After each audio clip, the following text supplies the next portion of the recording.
Should probably go ahead and boot him to the office, huh? And we are going live.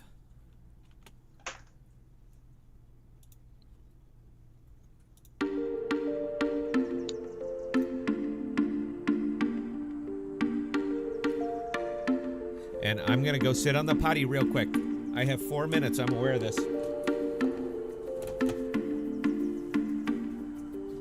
And good evening, lifelong learners. Thank you for joining us tonight.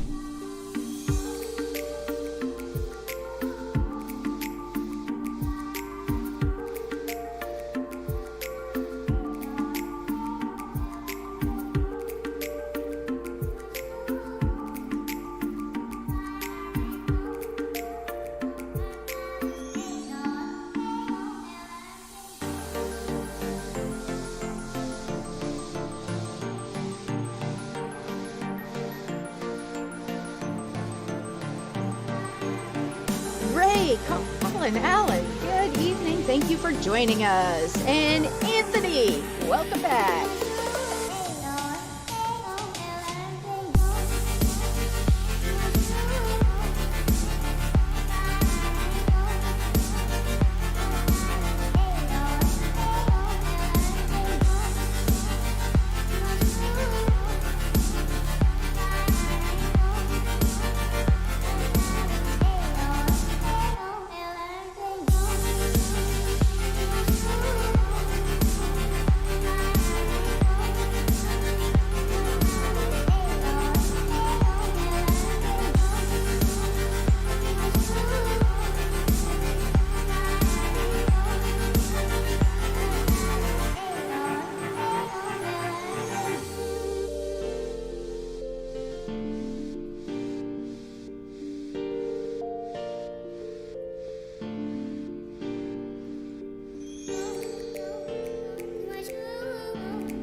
Hi, Richard. How you doing? And Anthony, is instead of Alcoholics Anonymous, is it AMPIRE's Anonymous? Is that what we're doing here? If that's the case, hi, my name is Belle, and I am an AMP addict as well.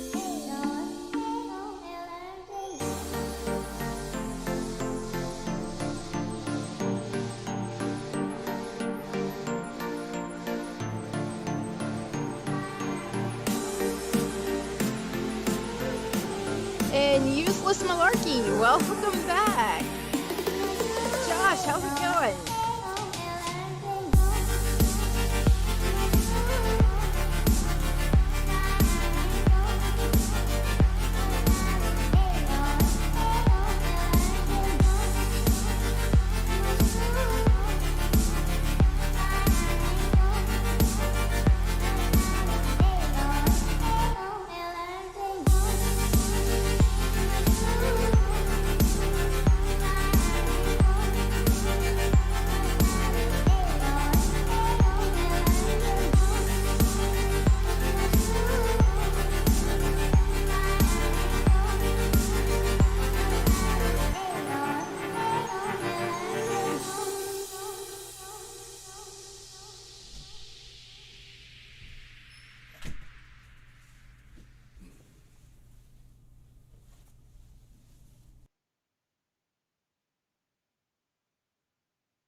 Ladies and gentlemen, welcome back to the Podocasts for our Saturday night live stream. The Podocasts is your home for rational crypto reporting and objectivity, leaving emotion at the door and discussing what we like, why we like it, and where we see it going.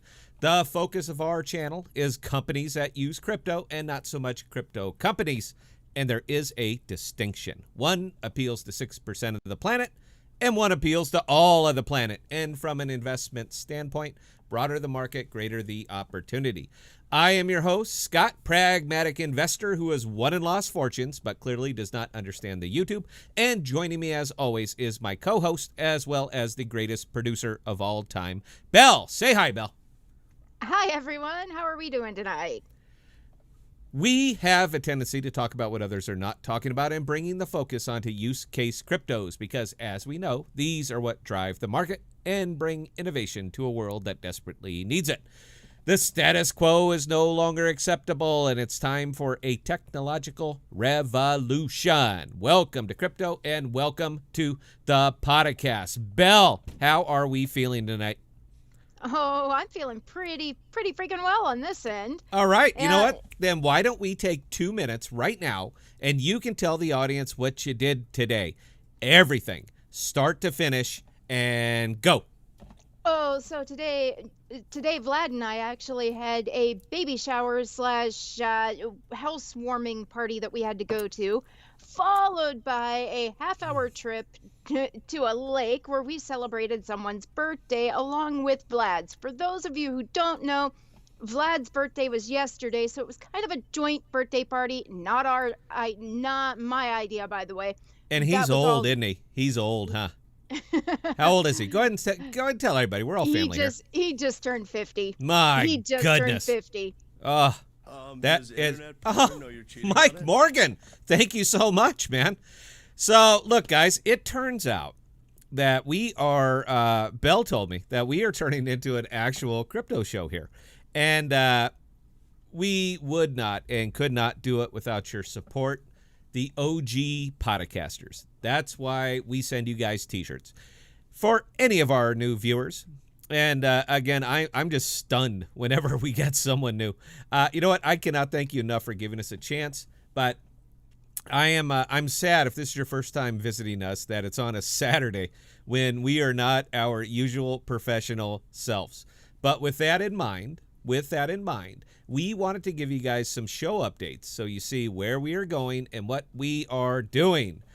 So the very first show error that we made, and this was a critical error, is we wanted quality before anything else.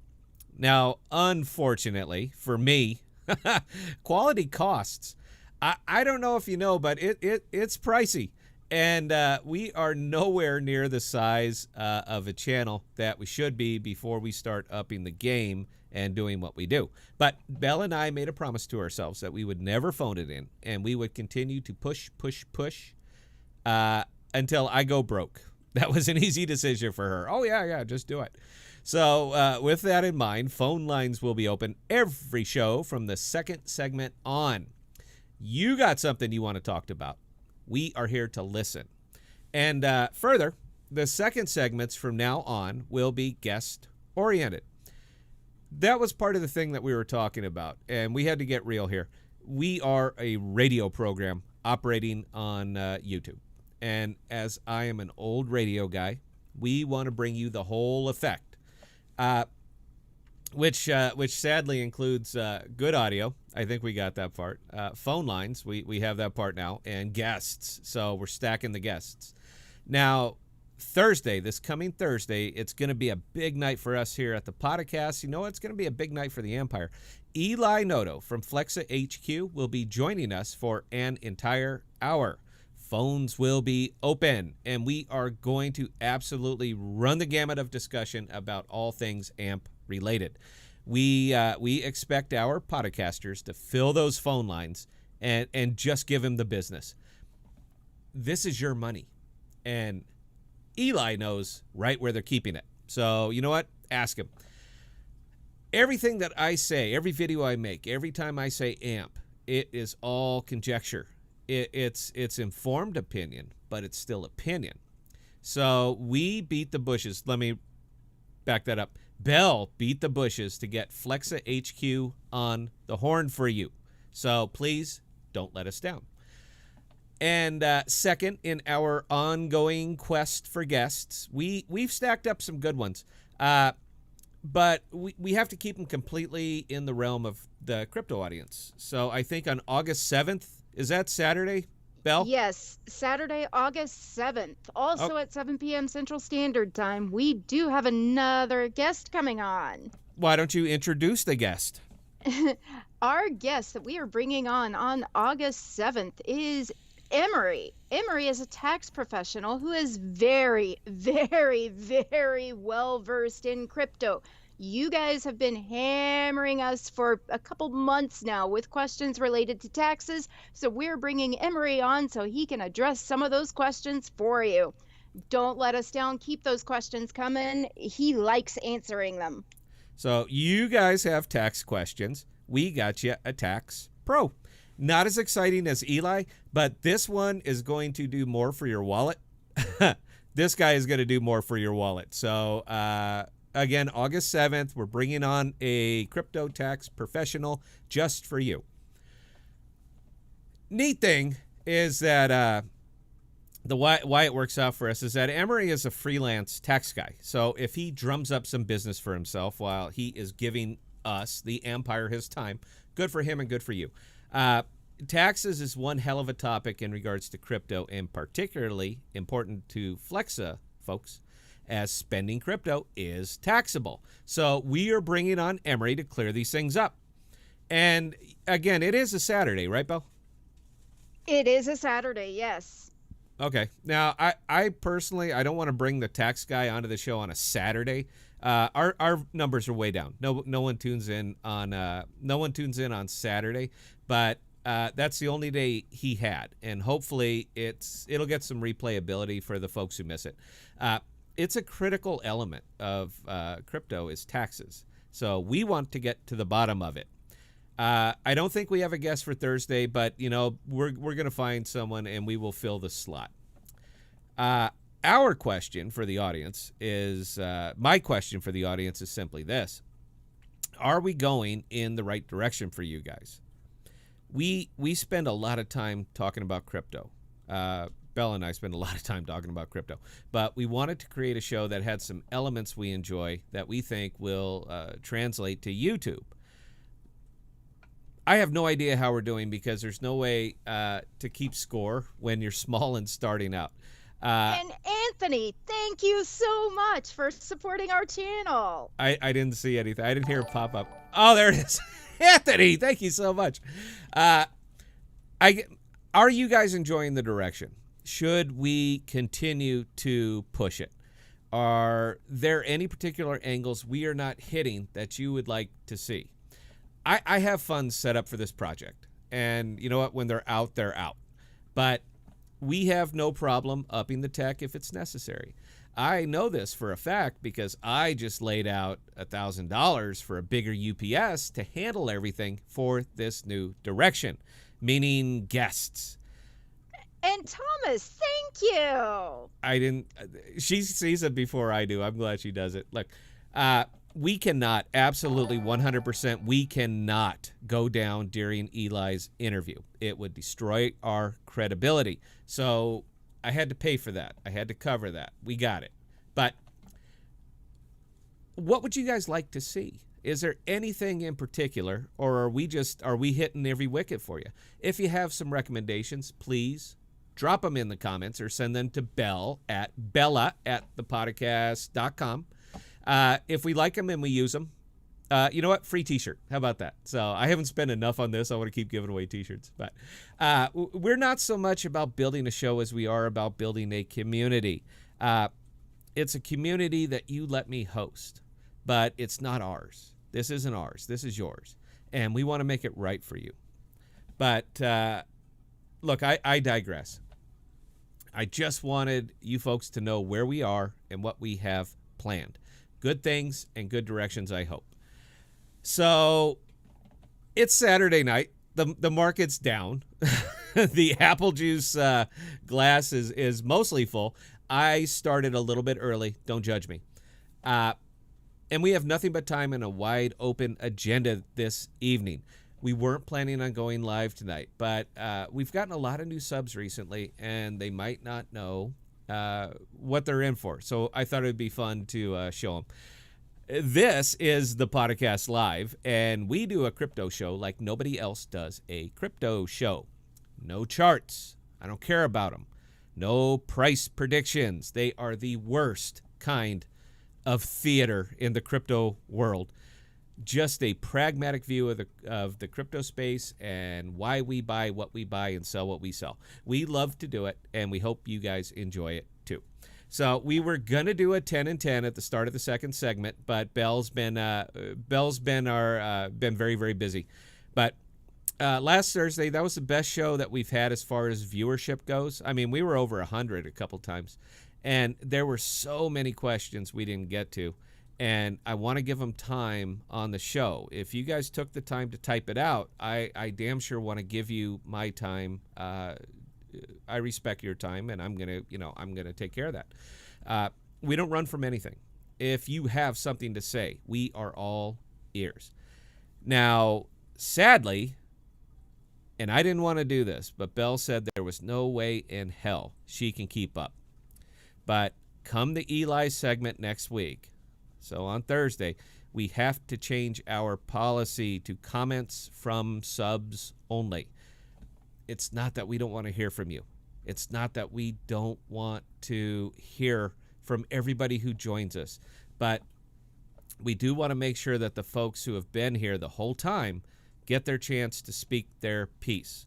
So Thursday, no sub, no chat. The only other alternative was taking questions from Super Chat only, and there is no way in hell that I want to be that show. And I know that there's quite a few of the bigger crypto shows, and that's pretty much the rub for them, man, but we will never, ever, ever, ever be that. If you would like to support the show, knock yourself out. But we are never going to go, we're never going to think we are so far removed that you have to pay to talk to us. You know what? We leave that to the chart oracle shows. So look, anyway, folks, that's pretty much, I wanted to touch base with you guys on that and let you know what we have going on. Saturday nights, I have a tendency to really rant and rail away, and I got a hunch that's going to be coming this evening. It's usually Belle's discretion whether she lets me carry on or not, but you know what? Daddy feels like preaching a bit, and I got a hunch you are going to see that. It's some of these emails, man. That's what does it. So, you know what? Just for giggles, and because it is, in fact, fun Saturday night, we will be reading some viewer emails, but only the bad ones. I'm not naming names. I would never do that. But as I get so much joy out of reading them and so much joy out of talking with people who are, I suspect, off their meds, I thought it might be fun addition to read them on the program. So, as always, chat is open. So if you have questions, we have answers. So, Belle, I ran the monologue a little bit short. Anything you need to say? Anything I need to address? Not immediately, no. There was not a single question? Oh, I didn't say there weren't questions. All right, I'll take two before I go to break. Give me two. All right, Sam Sheffield, do you think 10,000 AMP is still a credible investment for someone who wants to diversify more into XLM and XRP? Well, Sam, any amount is a good amount. You know, any investment is potentially profitable, man. It's just a matter of scale. It's a matter of your means. I've been in crypto a long, long time, so I'm sure that the amount that I can afford to invest is maybe, I don't know your situation, but I can afford it. I can afford the losses. So you can't really put a number on it. I know a lot of people like to do that. They'd like to say, well, you have to have this many amp. I don't really go that way. I think you need to maintain a value that you're comfortable with. So any amount is a good amount. And for amp, any amount is certainly better than zero. Hope I answered that question, Sam. What else you got, Belle? Quick. Anthony and Franco, how can I support the channel? Can I give you some of my amp? Yeah. Yes, you can. You can hit us with super chat. That is a good way to support the channel. And honestly, man, don't send me that is wow. I would love your amp. I would love to put my wallet address up there and just say, you know what, feed me your amp. But as far as from a long-term proposition, any amp that you give me now is going to be money that you are not radically, wildly profiting on later. So I would recommend that you hang on to your amp. If you would really like to support the show and you want to send us crypto, send us some Ethereum. It's fuel, man. It's universal transfer of this to that. I pay for a lot of stuff with crypto, and if it's not on the Spend network, but if I'm doing business with somebody personally and they take crypto, I will pay them in crypto, always.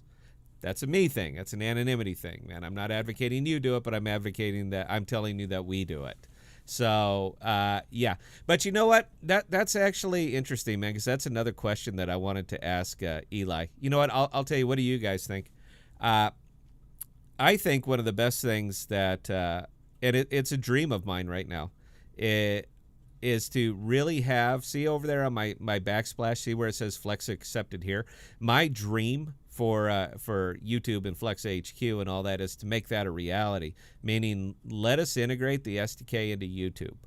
So you could tip us with crypto. Add a stroke. I want you to think about this for a second, because as soon as the Podocasts do it, everybody's going to do it. And instantly, you just put Flexa in front of 2.5 million merchants. Just like that. If there is a more real-world ready application for the Flexa network, it's YouTube. Put it on YouTube. Let me do it. I will put it right there. You guys scan the code, send me however much money you want, and you are supporting the Flexa network at the same time. I think that is the ultimate use for this. That it occurred to me, and I said that's what I want. So if I'm going to ask Eli one big question, that's the question that I'm going to ask him. Where is the harm in that? Let me use the Flexa network. I'll put the barcode up. You guys scan it, tip me whatever the hell that you want, and support Flexa at the same time. If you think that's a good idea, give us a big thumbs up. Belle went crazy when I suggested it. Didn't you, Belle? I did. You see the opportunity here, right? You see how this thing is now visible in front of 2.5 million creators, right? You understand that for the 50 or 60 or 70 million people that look at YouTube videos every day are going to look at that and say, I wonder what that is. I'm an idea man. All right, this is what I do with myself. All right, Belle, I'm going to be taking 60 unless you got anything else that you need to say.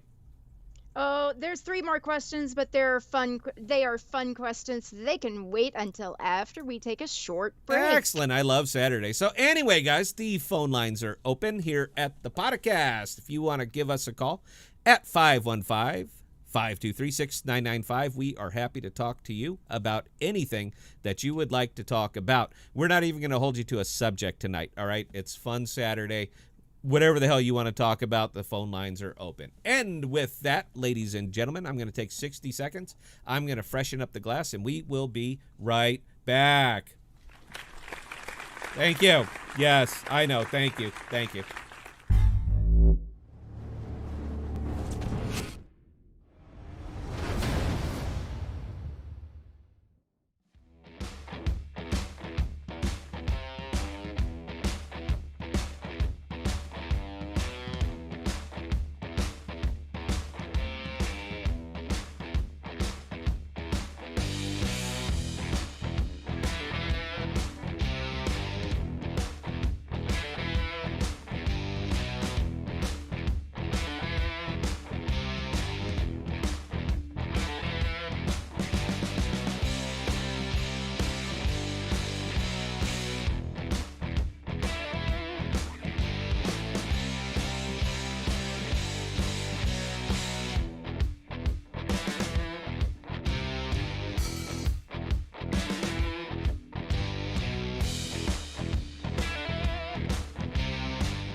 And thank you. I noticed that we have absolutely 0 callers. Guys, I pay for this.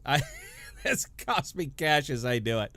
I'm sorry, we were talking offline. So we're trying to fill up one more guest spot, and our screener is friendly with John Kim, and I love John. I think he is an absolute wonderful guy. He is fun as hell. His podcast is excellent, and he would be absolutely wonderful to get on the show. So he said he will do it, but we got to find a time. I mean, he's a busy guy. So he's a busy guy, and we're a small channel. But yeah, that is going to be one of our upcoming guests as soon as it can be arranged. So please tune in for the John Kim interview. I'm still. I glanced at the chat and I saw a lot of thumbs up. You guys know that is like the idea, right? Integrated into YouTube. Integrate Flexa into YouTube. Just let me put the barcode up right over there on my screen, man. Sorry, that's the way to do it, man. I could not think of a more immediate world vision to Flexa Network than that. This is the platform to do it. All asset agnostic, all digital payments. They said it. It's in their white paper. That's the thing to do.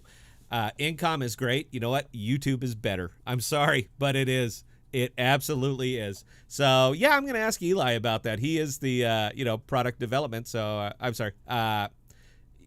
Eli. Director of Business Development. Director of Business Development. So I think it's had to have occurred to him at some time or another. And if it hasn't, really, really shame on him. Okay, so look, man, we're going to be doing a little bit of viewer mail. Guys, this is a fun thing for me. So kind of take it with a grain of salt, man. We're going to be, we'll be coming back with your questions and whatever the hell else we want to talk about because it is Friday. But one of my favorite. Saturday. I'm Saturday. I've been working.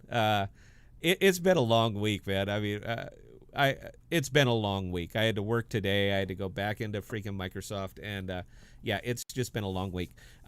One of the things I've always enjoyed about hosting a show, whether it was radio or just now, again, coming here on YouTube, is hate mail. I absolutely dine on hate mail. I think it is the best part about putting your face out there.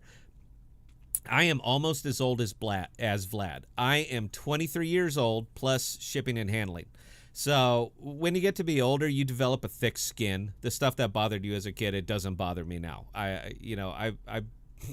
been shot at. The volume gets turned down on everything else. So I absolutely love hate mail. And because I would never do this on Thursday, but because Friday is more of a fun night, and because we're entertaining somebody who's on a 2-hour drive, so we're doing it for you, man. So I'm going to run down some of the hate mail and see if you guys can get some enjoyment, as much enjoyment out of this as I do. So the very first email we're talking about tonight was from Kenneth. I won't give the name. And it reads thusly: Hi, Scott. Dude, you gotta stop trying to use big words that you don't understand. You constantly say metaphor, and I don't think you know what one is. You say AMP is like Ethereum, but it's not like Ethereum. If AMP was like Ethereum, it would be called Ethereum. And the pauses and stuff when you are taking, and the pauses and stuff when you are talking are just annoying. Got something to say it, don't drag it out. It's like I'm listening for 15 minutes for you to make your point. Just get to it.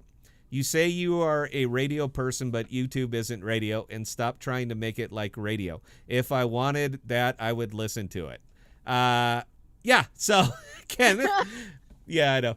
Thanks for tuning in, man.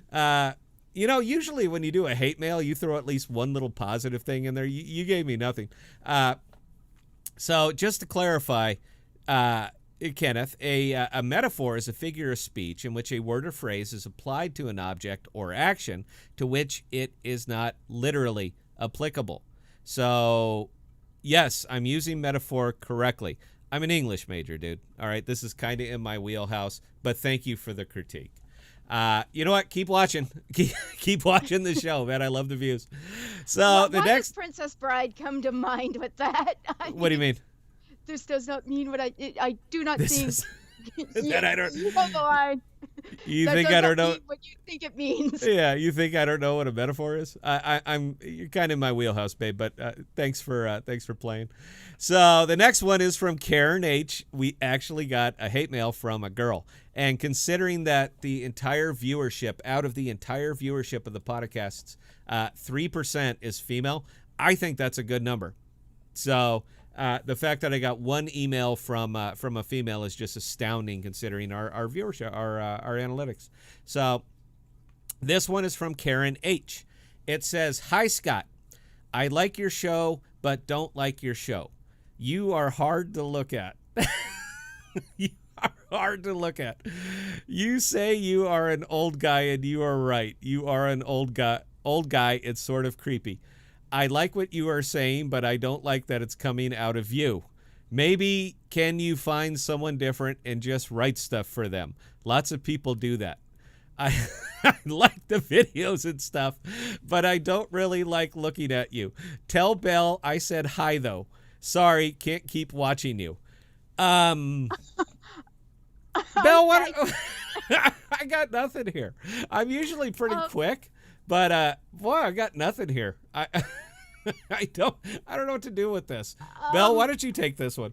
Hi, Karen. I hate to say it, but Scott is going to be the one that is going to be on camera. He's the one that writes the material and studies all the white papers.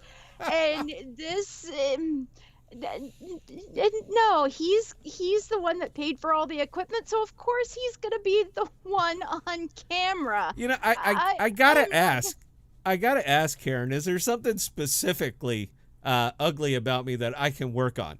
I mean, if you let me know, I could go to the doctor. Is my nose too big, or is it just an overall ickiness that you don't like about me?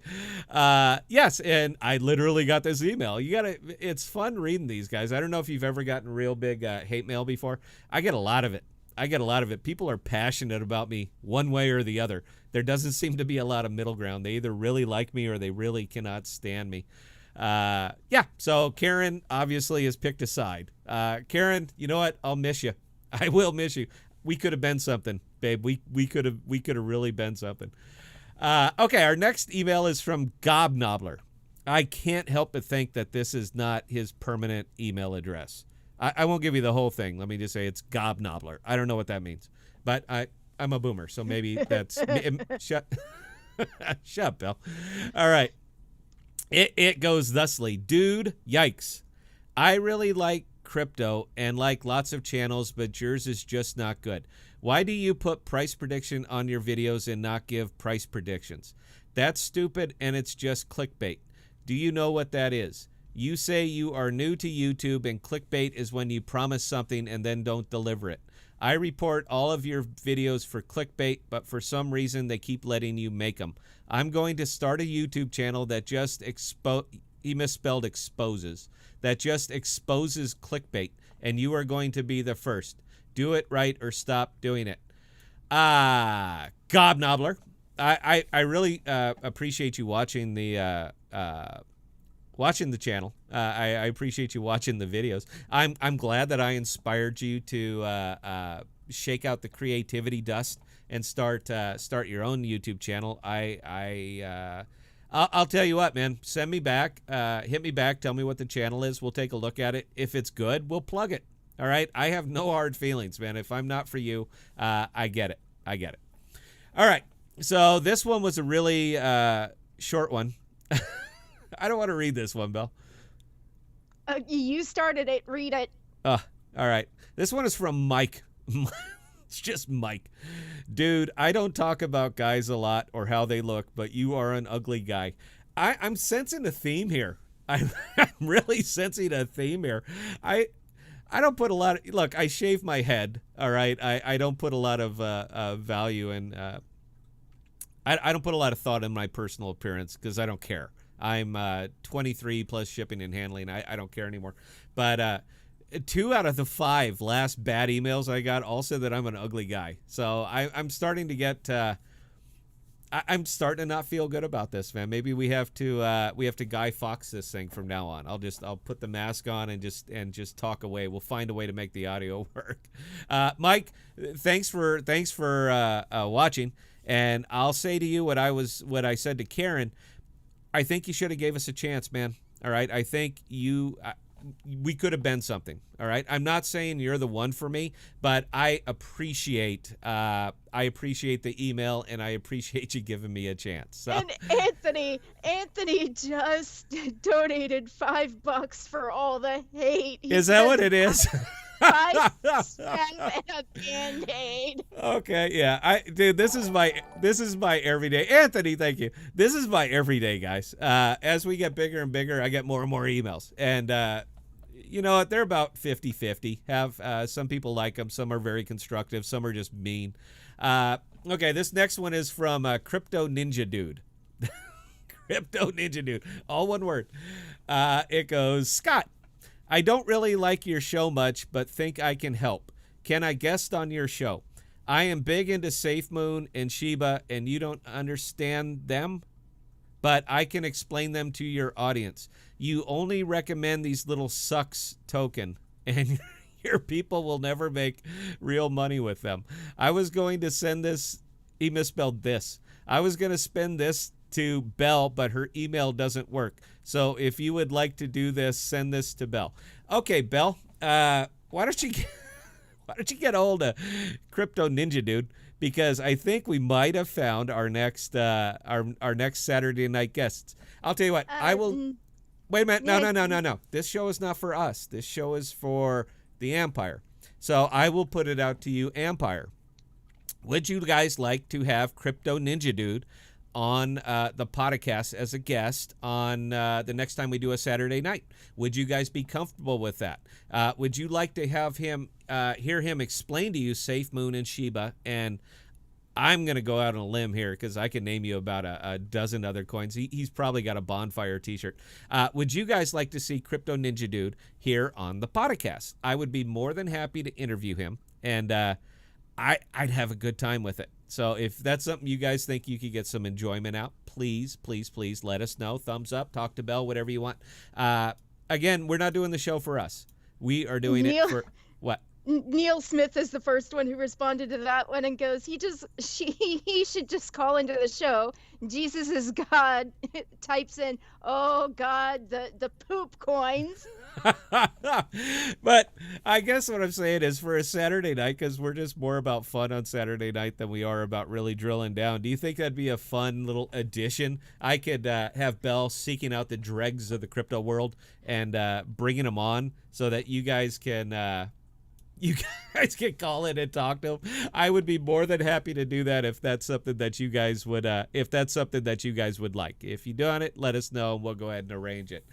All right, Belle. So that's the hate mail segment. And let me see. We were going to do 10 and 10, but I'm not sure that did you get your 10 questions up, or were you all set up, or should we just go to current questions from the current audience? We've got some current questions from the audience, actually. All right. Well, let me have them. First one, lifelong learners. What movie would be vastly improved if it were made into a musical? Total Recall. Total Recall would be so good as a musical. And I'm not talking about the new one. I'm talking about the Arnold Schwarzenegger version of Total Recall. Would be fantastic because I can already see Cohagen, and I could see him in a trench coat with a fedora on, and he's the evil Mars guy, and I will get you. I would love to see Total Recall made into a musical. Do you got an opinion on that, Belle? It is Saturday night. Wow, that one's an interesting choice. Well, that's the podcast. We bring you the interesting. I know.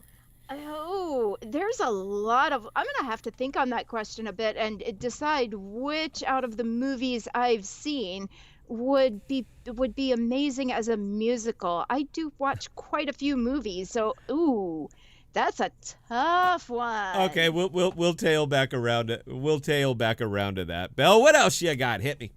Lifelong learners again. What guests would you love to have on the show, and why? Crypto Ninja Dude.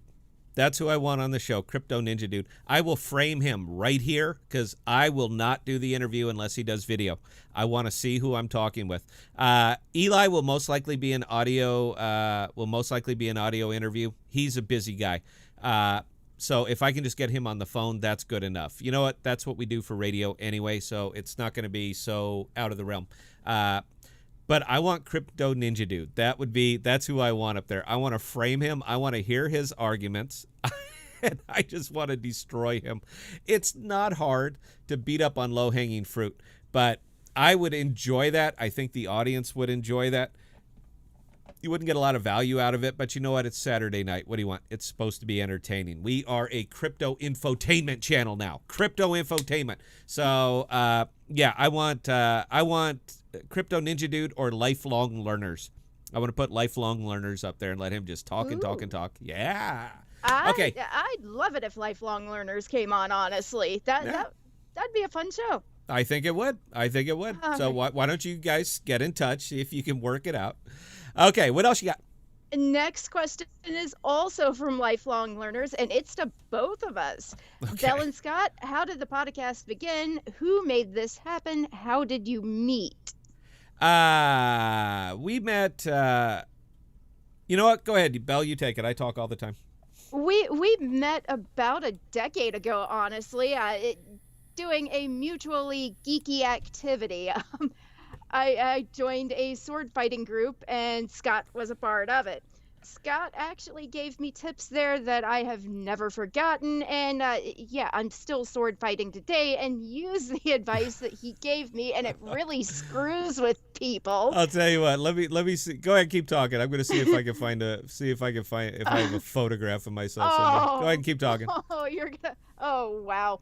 But anyway, so we were both doing this. Scott, after a while, had to stop making armor, which you've all heard him say on the show that he made armor for a while.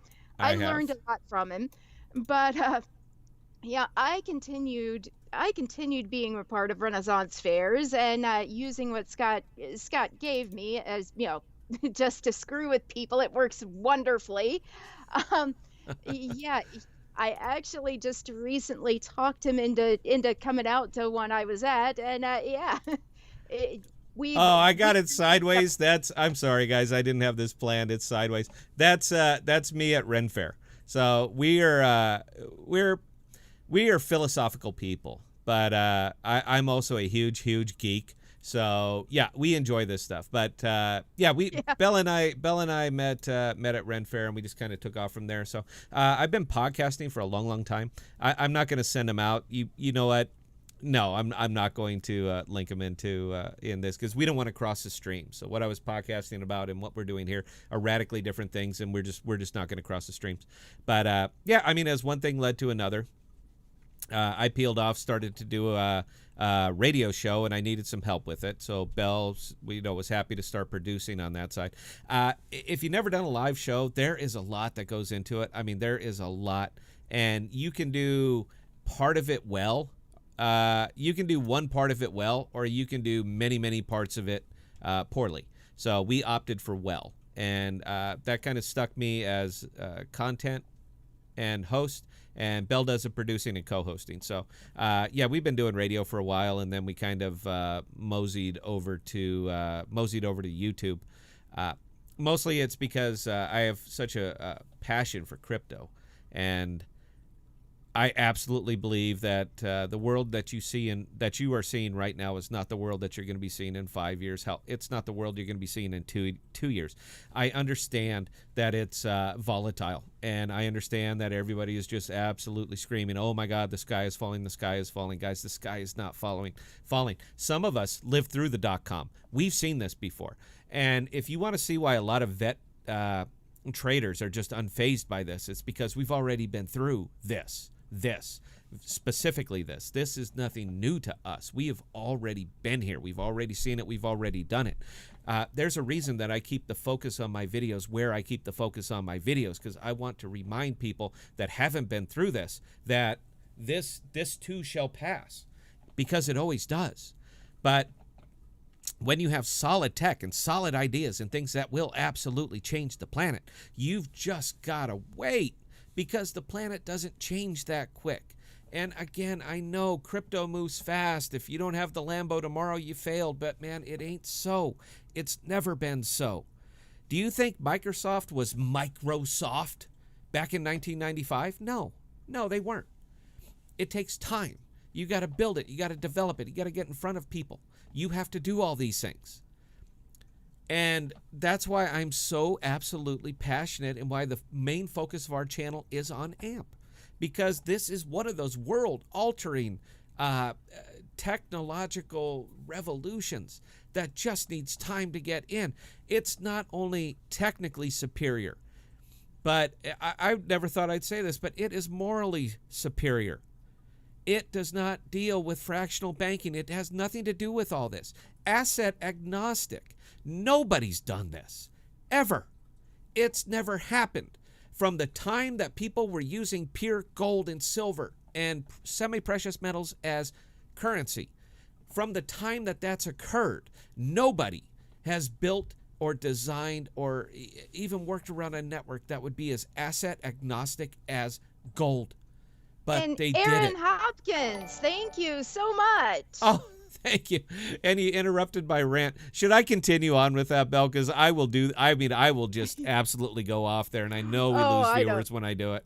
I know. I think we should just move on. We do have another good question from Anthony and Franco. Okay. Does staking your amps remove it from the float and in turn increase the price? In other words, if everyone staked all their amp, would the price move up? No, not really. The problem with AMP and the price movements is that there is a massive amount of liquidity. I mean, there's a lot, but there's a lot by design. It has to have a lot because as transactions are processed on the Flexen network, the Flexen network takes those merchant fees, goes right out to the open market, buys the AMP straight from the liquidity pool, takes it, puts it onto the network as staking rewards. So every time there's a merchant transaction, it increases the value of the network. So would everybody say, interestingly, Trevor, one of our regular viewers, I don't know if he's on tonight. If Trevor's on tonight, raise your hand. Trevor's actually building something that is going to tell you exactly that. It's brilliant. It is absolutely brilliant. Trevor's building this thing so specifically that he can actually find out who sent AMP to a bad wallet, meaning that it's gone. It disappears. If you send it to a bad address, the network doesn't care. Ethereum doesn't care. It will send it to anywhere you tell it to send it. If it's a black hole, it's gone. This happened. This way, like 30%. I don't remember the exact number, but like 20 to 30% of Bitcoin is just lost to vapor, and it'll never come back. Now, AMP, like Bitcoin, has a cap supply. It's a big cap supply. It's a necessary cap supply, but it has a large cap supply. But if you were to send AMP to a bad wallet, it just disappears. So before the max supply of AMP was 100 billion, and there will never ever be any more. But realistically, there is not 100 billion. So lots of this just gets lost. People send it, they don't stake it correctly. They have bad transactions. They send it to dead wallets. And in all of these cases, that AMP is just gone. So you could say that the max supply is no longer 100 billion. It's 99 billion and change. But yeah, if all the AMP that was held was staked, then proportionally, the value of the AMP would go up slightly. But there is still so much liquidity out there that's not really going to move the needle all that much. The only thing that's going to move the needle drastically for AMP is time. You have to get the transactions up. And does internet porn know you're cheating on it? Art, thank you for subscribing, sir. Yeah, time is the only thing that's really going to move this needle substantially. Now, I'm not saying if somebody didn't come in right now and drop, $30 billion and buy up every bit of liquidity that the value would not go up. The value would go all the way up. It would go, there's no liquidity. There's a massive demand and there's no supply. So when there's a lot of demand and no supply, the value of the supply goes through the roof. So that would absolutely happen. But until that occurs, I don't see the needle moving that much. Yeah, I mean, it's just time, guys. Like we said, it's 2 years, 3 years, 5 years before you're really going to start to capitalize the hell out of this. It's going to take a bit. So, yeah, gird your loins and, be of stout heart. It will move, just not yet. Belle, what you got? All right, next question from Ad Designs. What, in your opinion, does the government need to do so that blockchain technology and crypto are to become acceptable in real-world use? Ooh, well, you always get out there. You can see when I take that kind of pregnant pause, it's something that I've thought of, but I haven't really, I don't know how to present it just right without getting political. The best thing, in my opinion, in my humble opinion, the best thing that the government can do is just get out of the way and don't fight it. That's it. That's all I have to say is don't fight it. But without getting political, because that's a tough question, man. Anytime you start talking about money and government, it becomes a real tough question. Government, the U.S. government, I'm only speaking for the United States here, but the U.S. government is going to fight it absolutely tooth and nail. They don't want to give up control of the monetary supply. They just don't. I mean, you have just massive institutions that are 100% vested in a fiat currency, in a currency that could go and $300 trillion worth just shows up. They are 100% vested in this. And they're not going to give it up. They are just not. So I would never, ever expect to see the United States government just open their arms and say, yeah, you know what? It's between you and the merchant. Spend what you want. I would never anticipate seeing the United States government do that. They're big fans of the CBDC. They're big fans of those. But in this case, it's just a digital dollar that they control. So it's still going to be fiat. You're never going to see a CBDC with a max supply. You're not going to see that. They'll just take it, say it's digital dollars, and you'll have a fiat crypto, and that's it. That's what you're going to see. Honestly, the government, they might as well call it Shiba, with a $1 quadrillion token max supply. So in that case, it's not fiat, but the number is so large that it might as well be. So, yeah, they're not against crypto. They're just against crypto that they cannot control. Now, I notice that for all of their hate and FUD that they wrap around the crypto market, I notice that when you become very profitable in it, I notice that hand is not out saying, give us our 38% capital gains. I just think it's amazing that they can stand on both sides of the fence on this. We don't like crypto. Crypto is bad. It needs to be illegal. Yeah. But when you make money on it, you need to pay us for your capital gains. So on one side, they see it as capital investment. On another side, they just see it as this terrible, ominous thing that we pay hackers in. So it's just funny watching them ride that rail. If they really wanted to just make it acceptable, just stay out of the way. Don't say anything about it. Just stay out of the way. We'll take care of it. All right? It's between me. It's between the merchant. I don't think anybody else should have a say in how we spend our money. But that's me. All right, Belle, one more, then I'm going to break. All right, Jesus is God. Scott, do you think the Great Reset / Black Swan is going to happen? Well, you guys are hitting me with these philosophical questions. What I can say about every nation that's ever existed that has monetized their own debt has crashed. All of them. There are no exceptions. In the history of mankind, there are absolutely no exceptions to that.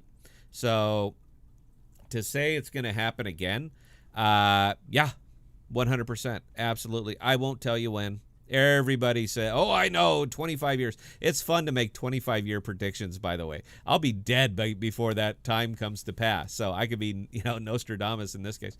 But in this case, yes. I absolutely believe that. Well, it's not a matter of what I believe. It's a matter of what will occur. Math is a reality. The laws of economics are a reality. Now, you can ignore the laws, like countries who monetize their debt are, in fact, ignoring the laws of economics. But you can never ignore the results of ignoring the laws. You just can't. And the laws of economics are every bit as real as the laws of physics. And if you think you can violate one law of economics the same way you can violate a law of physics, then go to a cliff and jump off, but believe you can fly. Just believe you can fly. Gravity is just an illusion. It's a state of mind. So keep that and then go try. It's not. It absolutely is not. So Jesus has got good question. I don't want to put a sour. Why do you guys ask me these on Saturdays, man? The movie into a musical? That's a good Saturday question. This is digging deeper, and you guys are going to make me. You guys are going to make me out myself. So yes, it'll happen. And what do I think would be the result of that? Well, I think crypto will ascend. It'll ascend. The one thing that's always had value after any financial collapse has always been precious metal. Absolutely has always been precious metal.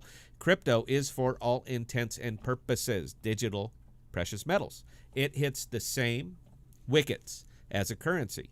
Crypto hits the same wickets as a currency that precious metals do. And I will have that argument with anybody. I know, because we tried to do this show on Belle and I tried to do this show on another network, and it absolutely died because it was a network that was just 100% everybody on there are precious metal people. So if you're not spending gold, you're not spending anything, you're wasting your time. It was that kind of network, and it just did not go over. But I will have this argument with anybody. Let's talk about what currency is. You describe yours, I'll describe mine, and we'll see where we're different. So if we can agree, then you know what? It's gold. It is, for all intents and purposes, digital gold. So there you go, guys. That's my answer to that one. That's the last question. We're going to take this segment. We're not going away. I know we still got who's driving? Was it Anthony that's driving? No, that was another user. But the Furious Storm is sitting there. Yeah, he is asking a musical question. Do you feel pretty? Oh, so pretty. Do I feel pretty? Feel pretty and witty and gay? Well, not with all these hate emails I've been getting. So apparently, no, I do not feel pretty. Maybe I should shave or lose the beard or something. But I you know what? For who was it? Was it Helen or Sarah? Whatever. You know what? I want to do my best to look pretty for you. So if you can give me some constructive criticism on how to make myself more attractive for you, I promise to try to implement them. So that one is. That was Karen, and Karen. You can't take Karens too seriously. Oh, yeah, I forgot all about that. So, look, anyway, guys, give me 60 seconds here. Let me wet my whistle a little bit. We will be right back with your questions, comments, concerns, and observations. Belle, do you got anything? At the moment, nothing that can't wait until after you take a short break. Well, thank you. Thank you very much, guys. We will be back in 60 seconds. Thank you.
Thank you. Oh, we got to turn that off, guys. We did not get any calls tonight. I'm very disappointed. It's we only because I have to pay for it, man. If it was free, I wouldn't care. But you know what? We promised you that we would keep the phone lines open always, and we are in fact keeping the phone lines open always. But if nobody's calling, I pay by the minute, so if nobody's calling, I'm going to turn it off. You know what? Just makes good financial sense. All right, Belle, what do you got? The winning swan. Question. I am staking, but there is no report to track the APY percent changes. When submitting for tax, this will be problematic, as how will I prove the tokens I receive for a specific day and at what price? That is an excellent question for August 7th. We are bringing on a tax guy, a crypto tax guy. He has the answer. So anything I say right now would pale in comparison to an expert in the field. You guys do have tax questions. We respect that. We get a lot of these questions in our comments, which is why we are scouring the earth for the right guests to come on and give you actual value to these questions. And I guarantee you, Emery knows. So if Belle, you know what? Write the question down, because maybe we can. August 7th is a while away, and I know a lot of people are concerned about that. So why don't you book that one down, and get the answer for Emery. And next time we get some downtime during the show, I will read that question again, and we will read the answer from Emery. Guys, I'm not a tax guy. I am absolutely not a tax guy. So anything I'm going to tell you is pure opinion. So if you want an expert answer, we're getting you that. We got the guy for that. And, yes. Yes. And if you have anything else up there, look, Scott at ThePodocast.com, Bella at ThePodocast.com. Send us an email and we will get you an answer. So sorry I couldn't answer it right now, but I want to make sure it is the correct answer. There you go. Belle, what you got? Next question from Kirsch. What is your thought on VeChain? It too has great utility. Haven't looked into it, man. That's it. Look, there are a lot of cryptos, and I don't have time to deep dive into all of them. I know we said it before. I'm going to say it again on here. We try to be savants. So the ones that we're into, we are really, really into. I can break them all the way down. I've read the white papers. I understand the white papers. And we deep dive these because, we want to give you guys good information. Good information. So, Belle, write that one down, and I will take some time and look over it, and I will get you an answer. But anything I would say right now is pure speculation. And you guys know how I feel about speculators. So I'm not going to give you that answer because I don't know it. But I will find out. Belle, carry on. All right, next question from Trevor Quinlan. Isn't Doge like fiat? It has an unlimited supply, doesn't it? You know, it is. By the very definition of fiat, Doge is, in fact, fiat. Now, the one thing that Doge does that people like the U.S. don't do is they put a limit on how much can be mined at a single time. So there is no limit to the amount of Doge that will ever exist. However, the way that it's released into liquidity, there is a limit on it. So I've been trying to entertain that one for a while. You guys are going to like this, but I like Doge. I do. I don't own any myself, but I like what it's capable of through sheer force of will. I would never advocate that coin to anybody.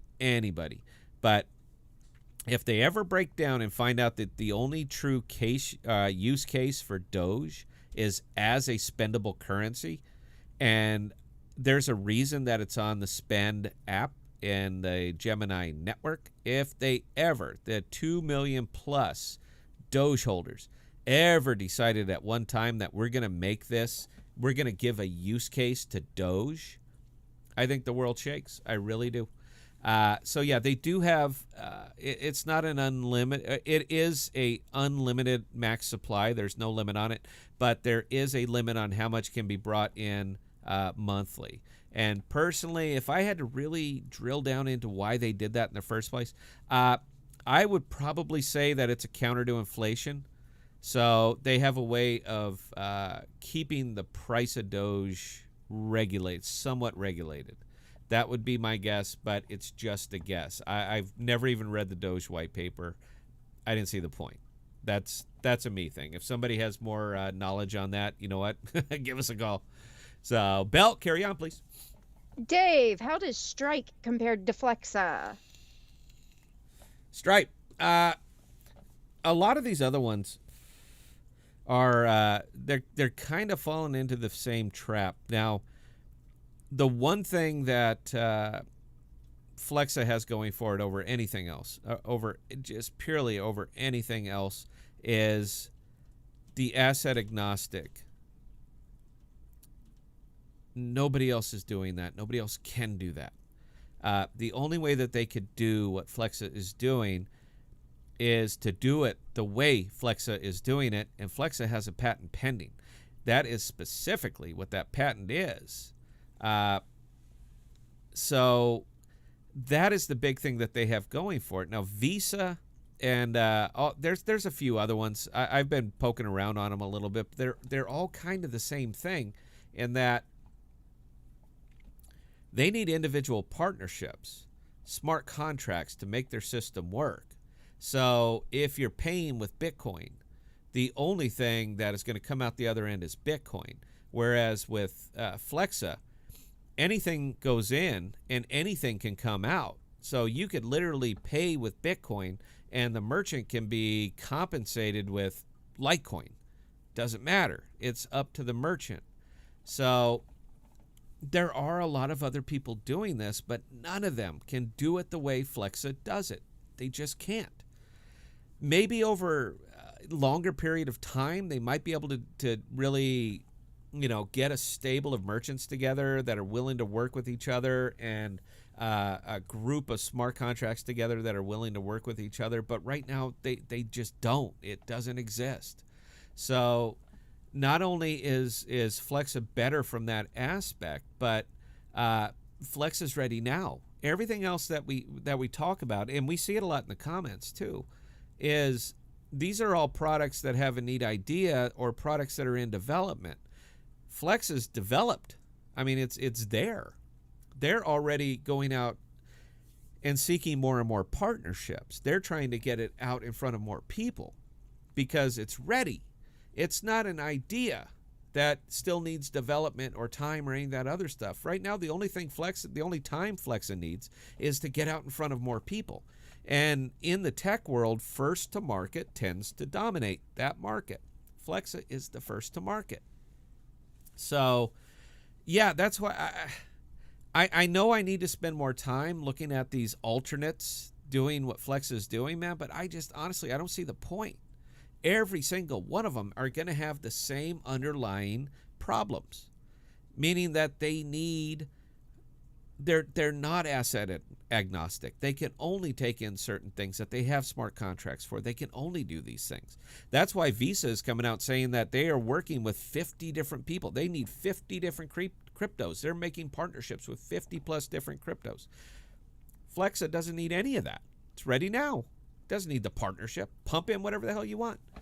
Now, they do have to, there's a limited amount that they have on there right now, but it's nothing for them to add more. I mean, they can just, boom, more.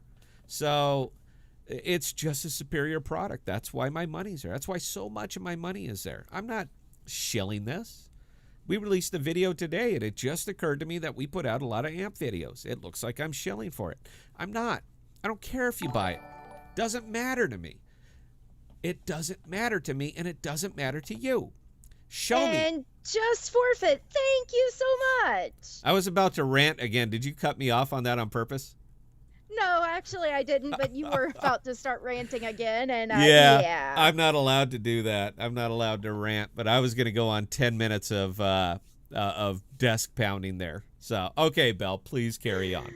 Texo, do you think Flexa will allow the merchant to receive BTC and not changed into fiat? Yeah. Anything in, anything out. That's straight out of their white paper. They will take in anything and pay the merchant in anything that they want. It doesn't matter to them. The network is capable of doing it right now. It's brilliant. You want to take in Bitcoin and pay the merchant in Doge? They can do it. You want to take in... That's another question I'm going to be asking Eli next week. I would love to know, can you take in fiat and pay the merchant in crypto of their choice? I got a hunch they can. I got a hunch they absolutely can because, again, asset agnostic, doesn't care what goes in, doesn't care what goes out. So with that in mind, yeah, I see it as a marvelous opportunity for merchants. It doesn't care. Anything in, anything out. That's the answer. All right, next one from Nolly. There's 100 giga amp in existence. A giga anything used to seem like a lot, but now not so much. What do you think, Scott? 100 giga amp? Yep. I'm trying to work out how much that is. That's 100 billion, right? Yep, it is. Okay. Yeah, ask the question again. I was processing the giga amp. No, I've never heard that before. Nobody said that. There is 100 giga amp in existence. A Yes. giga anything used to seem like a lot, but now not so much. What do you think? I don't think it's enough. Now, this is me. But you got to look at what we're going into, the market that they're delving into, and the market that they're going after. Visa alone processed $1 trillion plus last year, $1 trillion plus, and year over year they're increasing by anywhere from 10 to 17%. So we're talking about a staggering amount of money. So I'm still trying to work out if 100 billion is going to be enough. That's really where I am now. So obviously the price of AMP is going to have to go up, but that's a supply and demand thing. All right, they've worked it out. You guys should really read the white paper, man. It's not even that hard. This one they laid this one out very, very well. And yeah, you do have to have a basic understanding of math. But I'm pretty sure we got a smart audience in here with the podcast, and I'm pretty sure everybody has a basic understanding of math. But you'll get the concept, man. And when you see it, I think you might have the same question that I have, considering the market that they're going after. Is 100 billion going to be enough? I maybe. I hope it is. How about that? So that's the answer to my question. Yes, I know it used to seem like a lot. I don't think it's enough, but that's me. Carry on, Belle. All right, next question comes from Ray. Do you believe Bitcoin is digital gold? If so, what percentage of your crypto portfolio are you allocating to it? That's almost a philosophical question. I own $18 worth of Bitcoin. Absolutely, I own just $18 worth of Bitcoin, and that's it. I don't go out of my portfolio is not allocated to speculative coins. I just don't have any. I get that Bitcoin is, it's pushed off as digital gold or a store of wealth, and I guess it could be, but it's Bitcoin is purely speculative. That's it. There is no use case for Bitcoin with the exception of a currency, and just not a lot of people are pushing it right now. Not a lot of people are.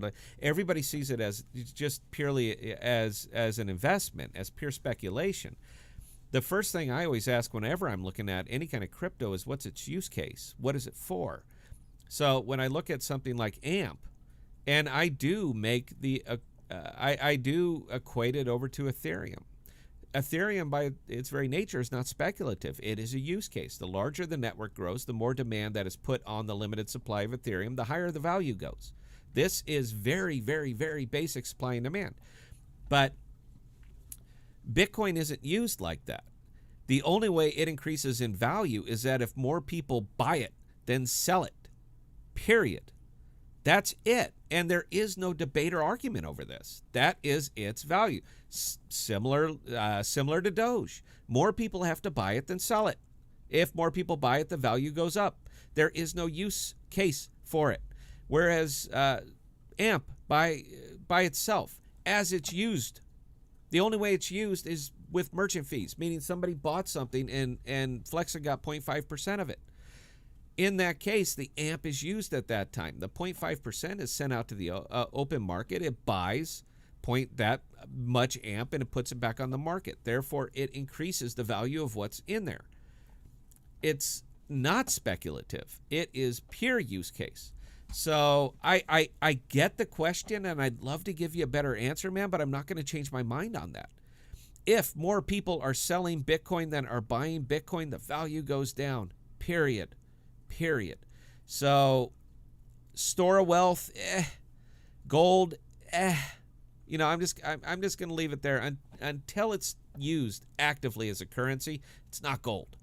It is just a speculative product that Wall Street and all of these big investment firms are getting interested in now.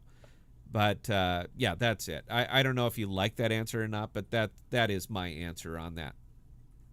All right, next one from Bill Walcott, Dash versus Flexa. I heard a guy talking about it today, and it seems like you can spend with merchants. That's another one. This is like kind of becoming the flavor of the flavor of this half of the year is spending crypto, and lots of people are trying to find ways to do it. I'm not familiar with Dash, so I can't dig in. I can't give you a good answer on that. There are a lot of these that are starting to come up right now.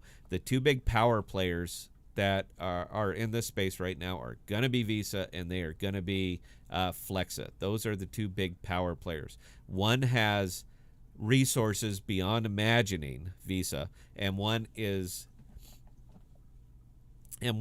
a better, more well thought out application of it, and in that case, it's going to be Flexa. So these are going to be the powerhouses right here. Lots of, you know what, but it's a big market. It really is. It is a great big market. So I'm not concerned with implementation because Flexa is going to get that through their partnerships. Even their partners are coming up and recognizing, my goodness, this is a good idea. We put it in. We give our customers options. Everybody likes that. But again, nobody's doing it. Nobody's doing it like Flexa. Nobody can do it like Flexa. Got the patent.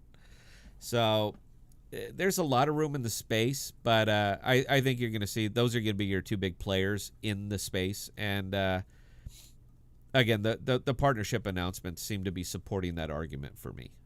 So that's it. But you know what? If you want us to look into Dash, happy to look into Dash. Belle, please write that down, and we will get you an answer. Perfect. And next question comes from Eat All Your Fish, and it's directed to both of us. Eat All Your Fish wants to know if we stack PMs too. I do. I'm a big fan of anything that holds its value, and yes, I have precious metals. Yeah, I can't say I do any differently. I am not going to tell you how much or what kind of metals I have, but yeah. You know, it's just a good idea to diversify, guys. It really is. I mean, why not? And now I don't, from a portability standpoint, I prefer my crypto because, oh, look, it's all right here. Whereas if I'm dragging that... And it also weighs a lot less. It weighs a hell of a lot less. But you know what? It's never a bad idea. Now, we've gotten into these arguments before. And, I mean, these get heated. The whole precious metal versus crypto people. And, again, we were on a network that were pure precious metal crypto. So we've had this discussion. And most of these guys, you know, they come at it from the wrong angle. They look at it, in my opinion, they look at it incorrectly because they're of the opinion that when we have this big black swan, event, all of a sudden everybody's going to be scrambling. Well, I only take gold or I only take silver. I don't think they understand that in an event like that, nobody's taking anything. Nobody is taking any. The only time currency works anywhere, is in at least a semi-civilized society. And during the event, for the reason that you're hoarding precious metals, your precious metals are going to have every bit the worth as far as trading that crypto does. Nobody's going to want it. It doesn't matter right now. It's about survival. It's about everything else with the exception of commerce. Nobody's going crazy trying to build a better chicken so that they can sell it everywhere. Nobody's doing that. All right. It's about survival. It's about waiting it out. It's about waiting for a society to be reestablished. And in that case, yes, your precious metals have value, but once the power comes back on, so does your crypto. It just does. You will never erase the ledger. They can turn off all the servers, but all the information is still there. The information is still there. Now, if you want to see a society go feral overnight, turn off the internet and watch what happens. Everything is ran on the grid. Everything. There is, try to function without the internet. So, yeah, that's why we do it. Now, I do it just because I think gold is pretty. And I like to roll around in it like Scrooge McDuck. I will literally roll around in my gold and my silver coins and all. Scrooge. But I don't apply any survival value of those precious metals. I don't apply any more to those than I do to gold and than I do to crypto. So there's my answer. Good question. Thank you and allowing me to talk about this on a Saturday night. Again, guys, we would never do it on a Thursday, but we will do it on a Saturday. So do we got anything else, Belle? Oh, yeah. Lifelong learners. Are there any other YouTubers or sources besides the white paper that you trust or respect, even if you don't always see eye to eye? I love John Kim. I think he's fantastic. He takes... does internet porn know you're cheating on it? Anil Kumar. Thank you, sir. I really like John Kim. He takes a good philosophical 30,000-foot view to it. So he and I kind of, I like his vision that he has for this space. Aside from that, honestly, I don't watch a lot of, I know this is why I'm a bad YouTuber, because I watch YouTube videos and they say you're supposed to go look at what other people are doing that are more successful than you and emulate them. We have no intention of doing that. So I have bebopped onto a few other YouTube channels from time to time, but they're mostly chart oracles, and I don't really care about, I don't really care where it's going to be in 2 minutes. It doesn't matter to me. I care where it's going to be in 2 years. And I don't see a lot of people that are doing that. So we personally, Belle and I, and we talked about it before we made the show, is that we didn't see a lot of that. So this is the way we see it, though. So why don't we try to bring that to YouTube and see if it resonates? So that is literally why we're doing what we're doing. I'm sure there are many fine people doing programs. I'm sure there is. I mean, it's a big space. There's a lot of action in it. And the more misunderstood the product, the more people can leverage their information to, be profitable in sharing that information. So, yeah, that's there. I'm sure there's plenty of them. Most of the ones that I see are chart oracles, and I don't go that way. If you want to know my philosophical opinion, I'm happy to tell you. If you want to hear my 30,000-foot vision, I'm happy to share that with you. If you want to know what it's going to do tomorrow, I ain't your guy. I'm just not, because it doesn't matter to me. I made it through the .com. So I am well aware of patience. I know patience, and that's probably one of the biggest takeaways that I got from all of this stuff. So I hope you enjoyed that answer. I don't know if it's the one you like, but yeah, if I watch anybody, I watch John Kim. Love his podcasting. He's great. All right, next question comes from Thomas Juvenez. Wouldn't the value of AMP increase in accordance with what would be required for collateral in the network? It's an interesting model. It's a very interesting model for this one.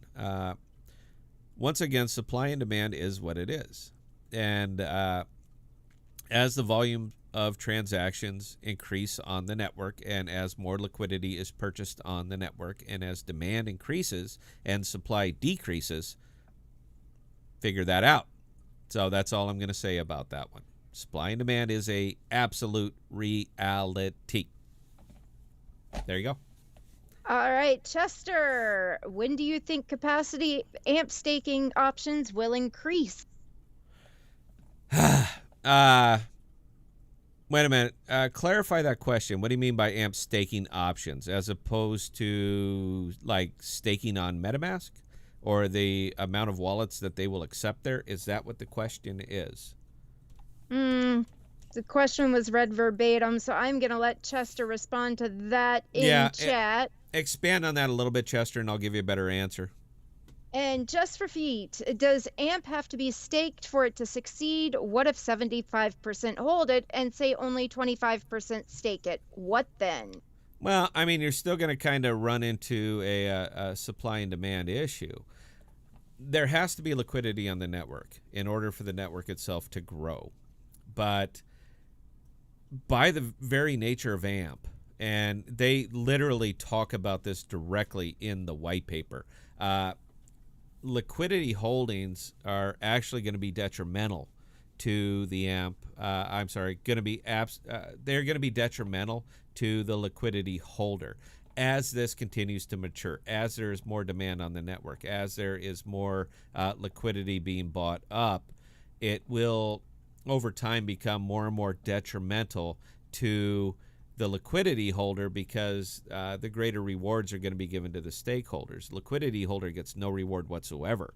So the longer that you hold your AMP in liquidity, the more money that you're going to lose over a long period of time because you're not making anything on it. So all you're doing is exposing yourself 100% to market variations and making yourself susceptible to, rug pulls and stuff like that by holding it in liquidity as opposed to staking it.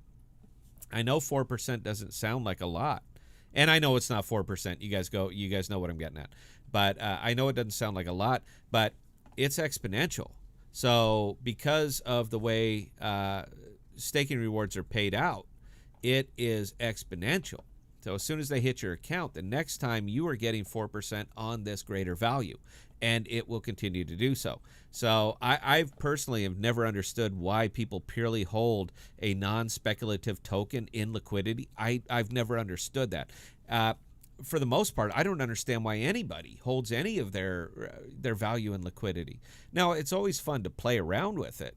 And I'm a pragmatist. I'm a big fan of getting out when it's bad, but this market is so immature, and just seeing the wild swings of it tells me that this market is still so immature that it's just better to shield yourself from some of this risk, and you do that by staking. And literally anything can be staked. Well, I don't know about like Shiba and some of these carnival coins, but literally anything can be staked. So I don't really understand why people hold a lot of this in liquidity. And again, I get day traders. I get it. YouTube, the big YouTube channels, they tell you all about day trading. So I understand it. But the payday is not making 6% on something. The payday, we're not even within. The race hadn't even started yet for crypto. I mean, we're all still stretching and warming up. The market's establishing itself. The payday, virtually anything, is not for 5 years. I mean, it's way down the road. So, yeah, I don't quite understand that, and I really don't understand why anybody would hold AMP in liquidity. It's not that it's like it's hard to stake, and it's not like it's hard to get it back. So if it matters that you make this trade this very second, then yeah, probably hold on to it. But if you actually understood this product, you understood this network, if you understood what this one is about, you would not leave it liquid. You just wouldn't. And this is not the one for you. I say it on my videos. You guys see it. Speculators, this is not good for you. This isn't the one. You want to speculate? Go speculate in Doge. Go speculate in Bitcoin. There you go. Knock yourself out. All right, back to Chester's question. When do you think capacity AMP staking options will increase? And by that, he means beyond Gemini and Spend. Oh. Staking options. I'm still trying to get some clarity on this. Oh, no, okay, I get it. So you're talking about when is it going to be able to stake for? I don't think it will. I really don't think too many more of them will. I mean, there's just to what advantage to the network would that be? I understand it might encourage more people to stake, and we have so many questions on this. Staking. How do you do it? Why do you do it? I'm afraid to do it, and so forth and so on. We get so many questions on this. I'm still a little bit stunned that we get as many questions about this as we do. Guys, you have got to know your wallet. You have got to learn your wallet. You have got to be familiar with the process. You're in crypto now. All right, you are in crypto. And crypto, DeFi, decentralized, does not have training wheels. You have got to learn your wallet. I have Trevor over here, and Trevor is my tech guy. When I need to know something about crypto, anything, I go to Trevor. He knows this stuff. So if I'm literally going to have him just whip out a video showing you how to stake. Look, you've got to understand, and from a 10,000 foot view, I'm sorry I'm breathing. When I talk a lot, my sinuses close up and I don't have my nose spray. The exchanges are the bank. The exchanges are Wells Fargo. All right, the exchanges are wherever you happen, Bank of America, wherever you happen to keep your money. When it's your money, but they're holding it for you. So you have got to know how to make a withdrawal. And I don't mean selling it on the exchange. I mean going to the bank and getting your money back. Now, I recommend MetaMask as your wallet. That's not because it's the best. It's because it's the one that I use, and I only recommend things that I use. You have got to know how to get your money from the exchange to your wallet. It's very simple. It is not a deep process. And we've done write-ups on this, and there are piles of videos on this. If you're nervous about it, start with 1 amp, a single amp that right this second is at 0.044. Oh, it came up a little bit since I've been talking. That's great. You know what? When I talk, amp goes up. You've got to know how to do this, guys. You absolutely do. And I can't think of a better one to do it with than amp. And once you get that 1 amp from the exchange and it shows up in your wallet, guess what, guys? You just learned DeFi. You are now 100% farther along than you were before you did that. So do yourself a favor. If you do not have a wallet on your phone or on your computer, put a wallet on your phone or on your computer. Again, I recommend MetaMask, but there are tons of good ones. Celsius, Kraken, another good one. There are lots of different ways to do this. But once you do it, and you do it once, your crypto world just got bigger, huge. Now you understand why there is a Gemini, why there's a Binance, why there is an Ethereum chain, a Binance. You understand this stuff now. So, yeah, just do it. That's my whole recommendation to you guys is just do it. If you don't know, YouTube is your friend, but you got to start. So, Belle, look, I'm seeing that we got about 3 minutes. I'm just gassed, man. We've been doing a lot of videos and a lot of talking this week, so I'm kind of running out. I got time for one more question if you got a good one. We've got one from Ad Designs. That's a very good question. Do you have any concerns about the future of Flexa and AMP if the Ethereum 2.0 does not solve the issues it is supposed to solve? Geared toward the cost of converting transactions, and it's actually geared toward the cost of Flexa to convert. Yeah. No, I understand the question. Yes, that's my answer. Ethereum doesn't scale well. And I know we spent a lot of time talking about this before, but I'm going to hold my ground here, man, and say Ethereum doesn't scale well.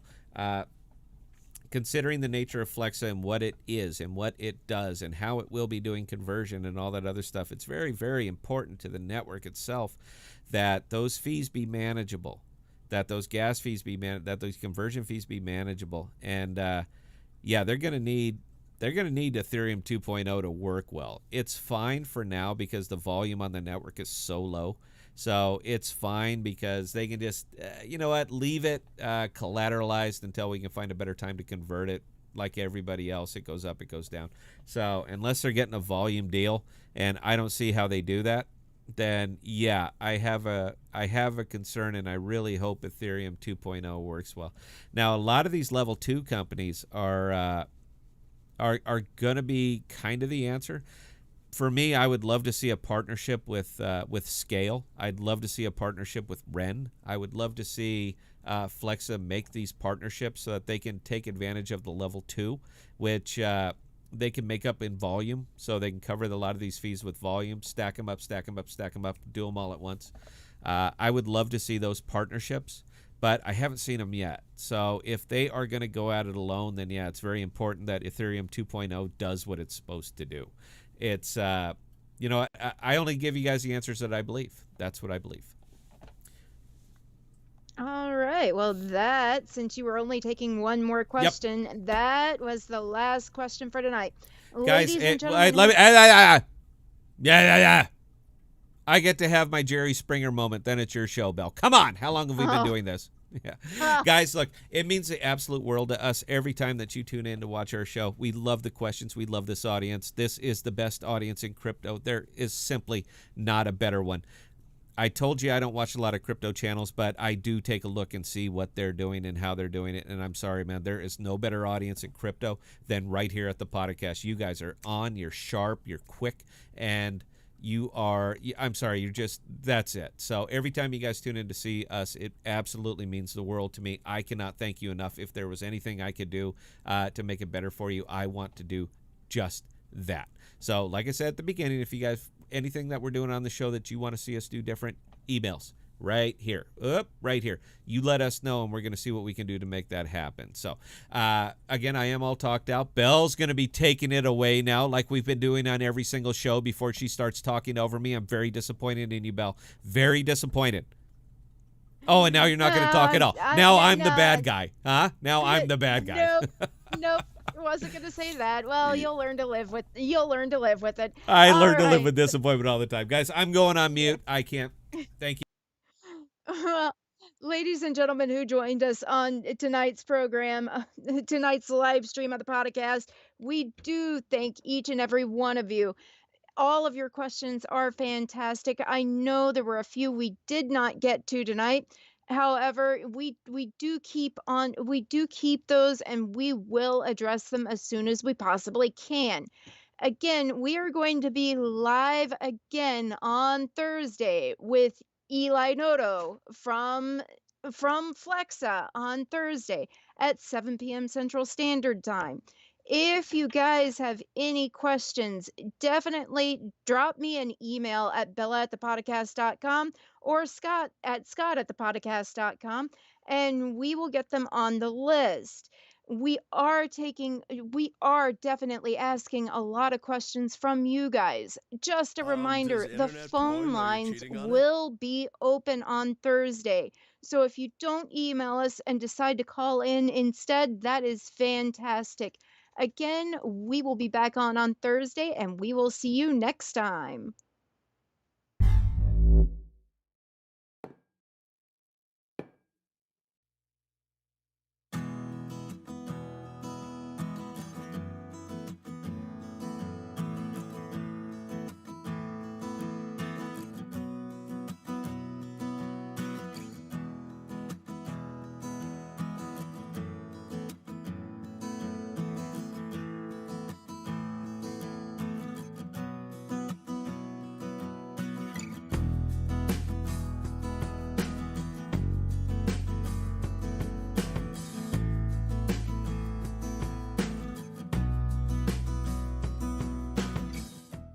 We are dropping new videos and podcasts every Sunday, Tuesday, and Thursday. And be sure to look for us on Instagram, Twitter, and Parler at ThePodocasts.